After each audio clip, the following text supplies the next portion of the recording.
Donald Trump was caught on a hot mic today at Mar-a-Lago while meeting with Benjamin Netanyahu. When these two get together, it's the same routine every time: spin, media attacks, and damage control. As soon as the mic caught more than intended, reporters were rushed out. This wasn't about diplomacy or peace.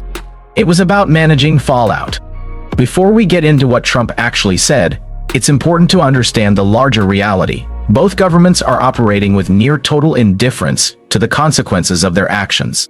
That context is exactly why Trump's response to the next question matters. Of Hamas. Otherwise, very quickly. Yep. Can you say anything more about the explosion in Venezuela that you mentioned in a radio interview? Did the military do that? Can you share any more details about Well, it doesn't matter, but there was a major explosion in the dock area where they load the boats up with drugs. They load the boats up with drugs. So we hit all the boats, and now we hit the area. It's the implementation area. That's where they implement, and that is no longer around. Is that the only strike that the U.S. has done? I don't want to comment on it. This was supposed to be about peace. At least that's how Trump wants to sell it. He sees himself as a deal maker. He isn't. The so-called ceasefire hasn't held. Reports of continued deaths make that clear. That's not peace, and it's not a deal. Which is why what Trump said next about wanting a pardon for his friend matters. It reveals what this moment is really about. What about the pardon that the president of Israel needs to give the prime minister? A pardon? I think he will. How do you not? He's a wartime prime minister who's a hero.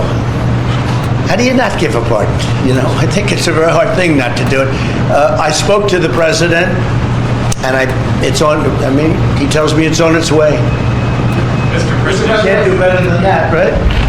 Please. Mr. President, can I follow up on Venezuela? Because the facility takes... Donald Trump has a pattern. If you break the law for him, he offers a pardon. He's done it before, and he's signaling it again. That's why he aligns himself with people facing serious accusations, because he will always back someone who claims innocence and blames the press. This meeting was supposedly about peace, yet it revealed the opposite. Trump gravitates toward that narrative because it mirrors the story he's told his entire life, that accountability is persecution and scrutiny is a conspiracy. Which makes what he said next, in response to a real question about a peace deal he still can't deliver, all the more revealing. Before we get to that hot mic moment, understand this. This wasn't about peace, it was about protecting power. I don't want to comment on it. President Trump, yesterday there was an explosion overnight and the Russians say that Ukraine tried to hit the residence of President Putin. Do you have any information? No, I don't know about it, actually, and I don't, I just heard about it, actually, but I don't know about it. Did you speak with... That would be too bad. That would not be good. Those three clips perfectly capture how Donald Trump actually feels about peace before sitting down with Netanyahu. When it comes to strikes in Venezuela, he doesn't care that people are being killed. When it comes to war crimes by the Netanyahu government, his response is simple. Pardon them. Ignore the UN. Ignore the laws of war. Ignore human suffering. And when it comes to Ukraine, Trump shrugs it off. Putin keeps striking. The aggression continues, and Trump has nothing to offer. This is the same man who believes he deserves the Nobel Peace Prize. And at what was supposed to be a peace summit, that's exactly what he was focused on: not peace, not lives lost, but how he thinks he's been treated unfairly.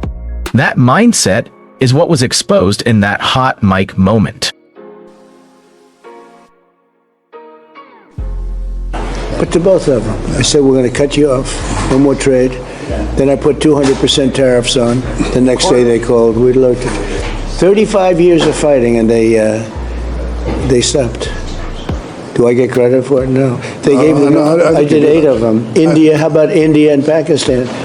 And then, so I did 8 of them, and then I'll tell you the rest of it. How are you doing? Okay. You're going to all be outside, the beautiful sun.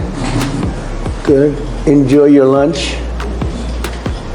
It's a very good group. We made a lot of progress already. We had about a 5-minute meeting, and we've already settled about 3 of the difficulties. So, thank you very much for being here. Thank you, Press. Thank you, Press. This is what they're really talking about.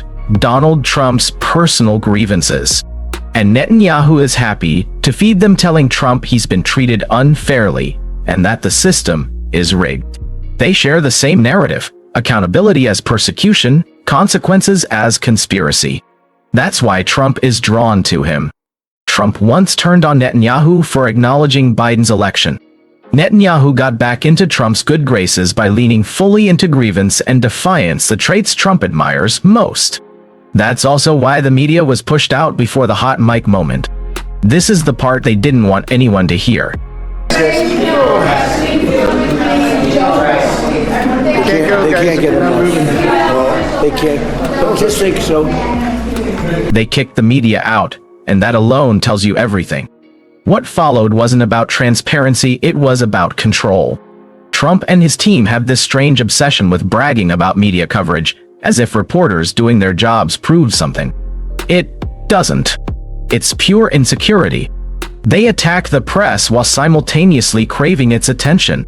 At the same time, criticism of the Israeli government has been used as a pretext to silence students, activists, and journalists, especially those speaking out about Gaza. Trump believed he could get away with it because Democrats wouldn't push back hard enough. That silence mattered. It gave Trump cover to crack down on free speech and normalize repression. Progressive voices warning about this were ignored, while donors and centrists were protected. We need to be clear about where we stand. Free speech, accountability, and human rights aren't optional, and they're not negotiable. That's what we're going to keep pressing on this show. I think will get resolved. Yeah, please. We are receiving some mixed signals coming from Moscow, even after you spoke with President Putin. Can you assure us that you have received written or any formal response from them? Well, what was the issue? You have to tell me. What did they say? So they are telling that Ukraine has to give up Donbass. Just very recent statement coming out. Well, that's what they've been asking for, and there's a dispute about that. So they're going to have to iron that out. That's an issue they have to iron out.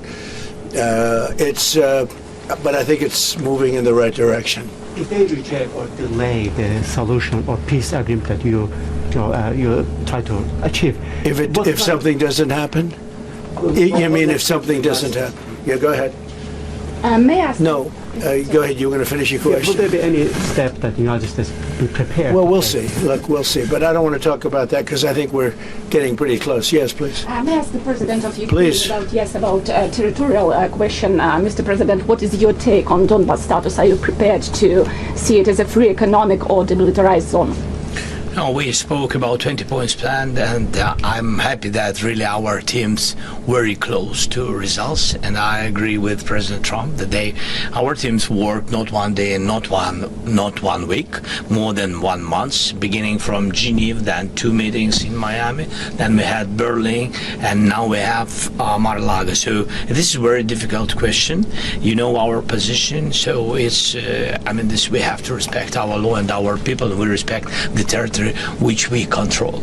And of course our attitude is very clear. That's why President Trump said this is a very tough question, and of course we have with Russians different positions on it. And have you discussed referenda about No, when we speak about referendum, we spoke that it's one of the key. We can have referendum on any kind of points of this plan. I said that we can use referendum like for the plan, or we cannot use referendum. It's one of the key. We can use this possibility of parliament to vote according to the law or to have referendum.